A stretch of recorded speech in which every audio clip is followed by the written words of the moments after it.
ഞാനൊക്കെ പണ്ട് മഴയുള്ള ദിവസങ്ങളിൽ സ്കൂൾ വിട്ട് വരുമ്പോൾ ഇതേപോലെ പുല്ലിൽ പറ്റിപ്പിടിച്ചിരിക്കുന്ന വെള്ളത്തുള്ളികളൊക്കെ പറിച്ചെടുത്ത് കണ്ണിൽ വെക്കുമായിരുന്നേ. ഇതിങ്ങനെ കണ്ണിനകത്തേക്ക് വെച്ച് പോളകൾ ഇറുക്കി അടച്ചു കഴിഞ്ഞ് കഴിഞ്ഞാൽ കണ്ണിനകത്ത് നല്ല തണുപ്പായിരിക്കും. പിന്നെ ഇതിനൊരു ജെല്ലി ടെക്സ്ചർ ആയതുകൊണ്ട് തന്നെ കുറേ സമയം കണ്ണിൽ കിടക്കുകയും ചെയ്യും. 90s കിഡ്സിൽ എത്ര പേര് ഇത് ചെയ്തിട്ടുണ്ടെന്നോ ആരാണിത് ഞങ്ങളെയൊക്കെ പഠിപ്പിച്ചതെന്നോ ഒന്നും എനിക്ക് ഓർമ്മയില്ല കേട്ടോ. പക്ഷേ മഴക്കാലങ്ങളിൽ സ്കൂളിൽ വിട്ട് കഴിഞ്ഞാലുള്ള പ്രധാന പരിപാടിയായിരുന്നു ഈ മഴത്തുള്ളി പറിക്കൽ. ഞാൻ 1 മുതൽ 7 വരെ വീടിനടുത്തുള്ള സ്കൂളിലാണ് കേട്ടോ പഠിച്ചത്. അന്ന് നടന്നായിരുന്നു പോക്കും വരവും ഒക്കെ. 2ാം ക്ലാസ്സിലോ 3ിലോ പഠിക്കുന്ന സമയത്താണ് കേട്ടോ സ്വപ്നക്കൂട് മൂവി റിലീസാവുന്നത്. അതിലാവട്ടെ നായികമാര് വരുന്നത് പൂക്കളൊക്കെ നിറച്ച കൂടെയുള്ള സൈക്കിളിലും. അങ്ങനെ സൈക്കിൾ വേണം എന്നുള്ളത് വലിയൊരാഗ്രഹമായി മാറി.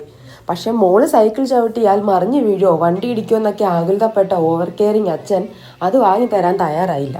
അങ്ങനെ UP സ്കൂളിലെത്തിയ സമയത്താണ് നോട്ട്ബുക്ക് സിനിമ റിലീസാവുന്നത്.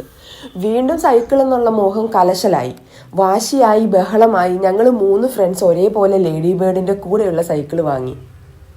കൂട്ടത്തിൽ തടി എനിക്കായിരുന്നത് കൊണ്ട് ഞാൻ കഥയിലെ റോമയായി. അന്ന് കിട്ടാവുന്ന പൂക്കൾ അത്രയും ബാസ്ക്കറ്റിൽ കുത്തി നിറച്ചുകൊണ്ടായിരുന്നു സ്കൂളിലേക്കും ട്യൂഷൻ ക്ലാസ്സിലേക്കും ഒക്കെ പോയിരുന്നത്. അങ്ങനെ ഓർമ്മകളൊക്കെ അയവിറക്കി ചക്ക വെട്ടിപ്പൊളിച്ച് അരിഞ്ഞെടുത്തപ്പോഴത്തേനും രാത്രിയായി, കറണ്ടും പോയി. അപ്പോൾ ഇന്നത്തെ വീഡിയോ ഇത്രയേ ഉള്ളൂ.